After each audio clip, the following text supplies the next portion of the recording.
Ada 3 modelnya ahimsa. Ada non-violence of the strong, ada non-violence of the weak, dan ada non-violence of the coward. Ini semacam, kalau di hadis, man ro'a minkum mungkaron falyughayyirhu. Kalau of the strong, biadihi. Cuma biadihinya bukan kekerasan. Kalau of the weak, itu mungkin yang tengah-tengah, dan yang coward itu untuk orang-orang yang lemah. Meskipun weak artinya lemah, tapi coward kan lebih rendah posisinya dari orang lemah. Kalau orang-orang kuat, karena dia posisinya kuat, bargainingnya kuat, cara anti kekerasannya mungkin dengan berdiam diri, demonstrasi, atau melakukan lobby, dialog, biar nggak terjadi konflik. Ini orang-orang kuat. Kalau kamu kenal sama bupati, sama gubernur, nggak usah capek-capek demo, ditemui aja, diajak dialog, diajak diplomasi. Atau kalau kamu nggak kenal, ya lawan dia, cuma jangan pakai kekerasan. Aksi diam. Jarang sekarang ya demo dengan aksi diam. Nggak lego mungkin kalian. Sing enak itu kan demo teriak-teriak sampai suara muntah. Tapi aksi diam, saya bilang tadi, diam itu jauh lebih dahsyat loh daripada rame. Kamu berhadapan dengan temanmu yang pendiam, itu kan agak harus mikir daripada dengan temanmu yang cerewet. Coba aja rasakan, agak ada segannya, agak konco iki kok meneng wae, janjane karepe apa ya. Kadang-kadang kamu salah tingkah sendiri, padahal dia juga tidak ngapa-ngapain. Ya kan? Diam itu jauh lebih dahsyat daripada kakean tingkah. Yang kedua, kalau kamu lemah, berarti nggak punya kuasa, ya boleh melakukan demo. Selain aksi diam, mungkin dengan puasa, mungkin dengan mogok makan, antara lain loh ya, yang pernah dilakukan di era Gandhi. Cuma dasarnya bukan karena takut pada musuh, tapi karena sayang pada musuhmu. Kalau kamu misalnya demo Jokowi, demo gubernur, demo siapa aja, itu dasarnya bukan karena marah atau takut, tapi karena kamu sayang pada dia. Ini orang harus keliru, harus diselamatkan. Kasihan kalau dia tidak selamat. Kasihan kalau dia salah, korbannya nanti banyak. Itu kan sayang namanya. Bukan karena benci. Wah, ini mumpung salah, dulu kan musuhku ini, ndak tak pilih kok ternyata jadi. Wah, itu habis disikat. Ndak, itu berarti dasarnya masih kebencian. Ndak setuju demo, itu dasarnya harus tetap sayang. Kenapa kok kamu protes, kamu komplain padaku? Karena aku sayang padamu. Bukan karena, kalau aku tidak sayang padamu, kamu salah, kamu keliru, aku diam aja, cuek aja dong. Tapi karena aku sayang, kamu tak ingetin. Kalau enggak, dadeh, kita enggak usah ngomong aja kan. Itu demo dengan cara diam. Tidak enak loh. Coba kamu sak kos-kosan, temenmu kan kamu milih, mana dia komplain dengan cara marah-marah, apa tiba-tiba diam, tidak ngomong 2 hari. Kamu kan lebih gelisah kalau dia tidak ngomong 2 hari. Kamu mesti mikir, iki cah iki kenapa yo, kelebonan ning ndi kok ora ngomong-ngomong. Tapi begitu dia marah, kwek kan gampang selesai urusannya. Oh itu toh, kalau itu sih beres. Tapi kalau diam, itu kamu lebih susah. Itu power diam itu luar biasa, jangan salah. Terus ada lagi orang yang di bawahnya lemah, memang dasarnya dia penakut. Ada level orang tertentu, ya mungkin rakyat yang sangat kecil. Kalau kita kan rakyat kecil, nah mungkin ada rakyat yang sangat kecil, lebih kecil dari kita. Kan ada kan, mungkin petani-petani di pelosok itu lihat kalian kan, wah ini mahasiswa orang besar, tapi kita merasa kecil. Mungkin ada yang di bawah kita yang sangat kecil, yang tidak bisa mikir, tidak bisa apa-apa. Nah itu mungkin perlu sedikit pelatihan, perlu sedikit masukan-masukan. Tapi tetap bisa diarahkan untuk ahimsa, untuk melakukan gerakan anti kekerasan. Termasuk yang sempat dijelaskan oleh Gandhi, perempuan. Perempuan itu kan diantara yang kadang-kadang merasa tidak pada tempatnya melakukan aktivitas-aktivitas semacam komplain, semacam demo dan lain sebagainya. Boleh, tidak apa-apa. Maka perlu penyadaran-penyadaran. Non-violence of the coward. Setelah identifikasi diri baru terus melakukan aktivitas-aktivitas anti kekerasan.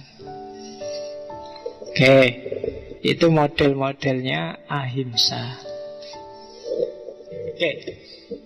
Sebenarnya kalau dalam agama Hindu, ahimsa itu menunjukkan bahwa kita manusia. Karena sebelum ahimsa itu kan himsa, keras. Keras itu ciri manusia yang peradabannya belum maju, masih pindah-pindah. Alatnya masih batu, kayu, dan yang sejenis itu. Makanannya serba binatang, karena belum mengerti cocok tanam. Itu kan sangat keras. Kalau kalian lihat film-film dokumenter manusia sebelum peradaban ini kan keras luar biasa. Cirinya himsa. Tapi semakin kesini, semakin maju, semakin modern kan semakin ahimsa. Semakin tertata, semakin tertib, semakin damai. Maka katanya teori ini, kok ada orang suka kekerasan, berarti dia cara berpikirnya masih primitif, masih sebelum peradaban. Kok ada temanmu sidik-sidik ngamuk, nah itu berarti evolusinya belum sempurna. Belum selesai. Jadi ya gak usah dilateni, kamu tinggal bilang, ya sudah kamu berevolusi dulu, jadi manusia modern. Kok sidik-sidik nesu, sidik-sidik ngamuk, sidik-sidik nantang gelut. Nah itu berarti evolusinya belum sempurna. Preman-preman yang sidik-sidik marah-marah nantang gelut, atau begal-begal, itu sebut aja mereka, itu manusia yang belum berevolusi. Hidupnya sangat keras.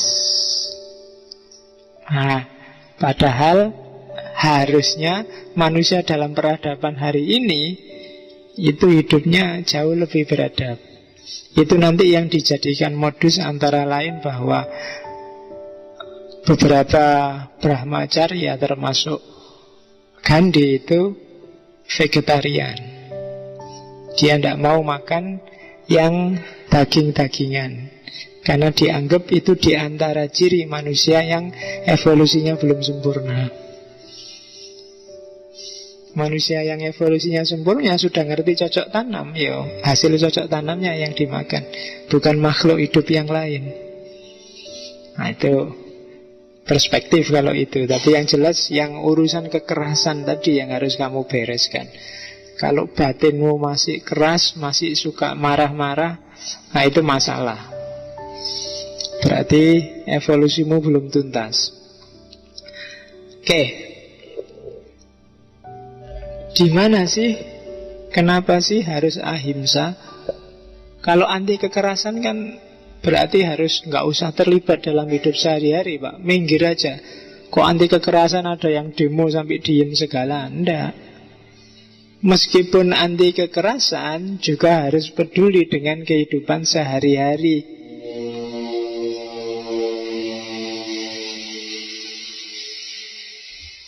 Tidak boleh orang pasrah, tidak peduli lagi pada kehidupannya, cueklah semuanya. Tapi juga nggak boleh agresif, menang-menangan, semua dikalahkan. Jadi ahimsa itu titik tengah antara hidup yang agresif dan hidup yang menyerah. Dua-duanya tidak manusiawi. Hidup yang manusiawi itu yang gitu, tidak menyerah. Apalagi berhadapan dengan kekuasaan yang membelenggu, yang tiran, yang tidak nyerah. Kalau nyerah berarti nggak manusiawi. Nggak ada orang yang secara sadar mau ditindas. Kebalikannya, melawan tiran, melawan kekerasan, melawan orang jahat kok dengan kekerasan, itu ya sama aja. Kamu levelnya berarti sama. Sama-sama tidak manusiawi. Antara yang kritik dan yang dikritik posisinya sama. Kamu juga pakai kekerasan, dia juga pakai kekerasan. Nah, bedanya apa? ISIS bantai orang, yang anti ISIS bantai ISIS, podo. Kekerasan dengan kekerasan sama aja. Tidak ada bedanya. Itu dasar berpikirnya. Maka jangan dong kekerasan, jangan dilawan dengan kekerasan. Apa bedanya? Itulah dasar berpikirnya ahimsa. Gandhi sempat menyebut Al-Quran di tulisannya. Katanya Gandhi, sebenarnya semua agama itu anti kekerasan, termasuk Islam. Meskipun ada beberapa ayat dalam Al-Quran yang konotasinya kekerasan, tapi sebenarnya itu jalan agar ahimsa, ketidakkerasan, bisa hidup. Jadi kalau katanya Gandhi ini, kalau ada ayat di Quran kok ini kok ayat kok keras, mungkin nyuruh orang perang, nyuruh orang saling membunuh, katanya Gandhi, kalau yang paham Quran itu sebenarnya jalan agar kehidupan anti kekerasan setelah itu bisa subur. Ini yang ingin meneliti, mungkin ada mahasiswa yang menggeluti tafsir, silakan dilacak bahwa ayat-ayat kekerasan dalam Islam itu sebenarnya ada untuk tujuan anti kekerasan. Itu agak dalam analisisnya. Yang ahli tafsir yang bisa silakan dikumpulkan secara tematik ayat-ayat kekerasan, terus dicek konteksnya. Apa iya ayat-ayat kekerasan itu sebenarnya ujungnya adalah untuk menghidupkan hidup yang anti kekerasan. Itu katanya Gandhi.